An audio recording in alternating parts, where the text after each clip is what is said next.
വിചാരണ ചെയ്യപ്പെടാതെയും കുറ്റം ചുമത്തപ്പെടുക പോലും ചെയ്യാതെയും വിശ്വാസത്തിൻ്റെ പേരിൽ തടവിലാക്കപ്പെട്ട 400-500 ക്രൈസ്തവരെങ്കിലും എറിത്രിയൻ ജയിലുകളിൽ കഴിയുന്നുണ്ടെന്ന് വെളിപ്പെടുത്തി ഇന്റർനാഷണൽ ക്രിസ്ത്യൻ കൺസേൺ. ICS അഫ്രിക്കാന ഏകാധിപതിയുടെ കീഴിൽ എറിത്രിയയുടെ ജനങ്ങൾ അടിച്ചമർത്തപ്പെട്ട് കഴിയുകയാണ്. മതസ്വാതന്ത്ര്യത്തിന് പരസ്യവിലക്കുള്ള ഈ രാജ്യത്തെ ആഫ്രിക്കയിലെ ഉത്തര കൊറിയ എന്നാണ് വിശേഷിപ്പിക്കാറുള്ളത്.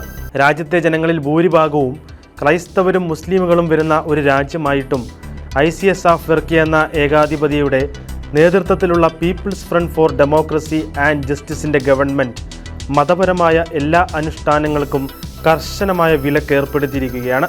ഇപ്പോൾ എറിത്രിയയിൽ അരങ്ങേറുന്ന കിരാതമായ ക്രൂരതകൾക്കെതിരെ ലോകമനസാക്ഷി ഉണരേണ്ടതുണ്ട്. ക്രൈസ്തവർ തടവിലാക്കപ്പെടുകയും പീഡിപ്പിക്കപ്പെടുകയും കൊല്ലപ്പെടുകയും ചെയ്യുന്നു എന്നതുകൊണ്ട് മാത്രമല്ല, ഏകാധിപത്യ അജണ്ടകളുള്ള ഈ ഏകാധിപതിയുടെ കീഴിൽ എല്ലാ പൗരന്മാരുടെയും ജീവിതം അടിച്ചമർത്തപ്പെട്ടിരിക്കുകയാണെന്ന് ഇന്റർനാഷണൽ ക്രിസ്ത്യൻ കൺസേണിൻ്റെ ആഫ്രിക്കയിലെ ഡയറക്ടർ ആവശ്യപ്പെട്ടു. അത്യാവശ്യം വേണ്ട ഭക്ഷണ സാധനങ്ങളും ഓഡിയോ ബൈബിളുകളും എറിത്രിയയിലെ പീഡിതരായ ക്രൈസ്തവർക്ക് ഇന്റർനാഷണൽ ക്രിസ്ത്യൻ കൺസേൺ അടുത്ത സമയത്ത് എത്തിച്ചു നൽകിയിരുന്നു.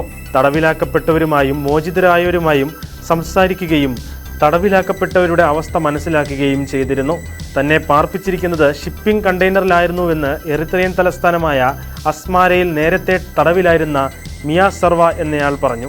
18 മുതൽ 22 പേരെ വരെയാണ് ഒരു കണ്ടെയ്നറിനുള്ളിൽ തടവിലാക്കിയിരിക്കുന്നത്. മരുഭൂമിയിലെ കാലാവസ്ഥാ വ്യതിയാനങ്ങളെല്ലാം ഏറ്റുവാങ്ങിയാണ് അത്തരം തടവിൽ കഴിയുന്നവർ ജീവിക്കുന്നത്.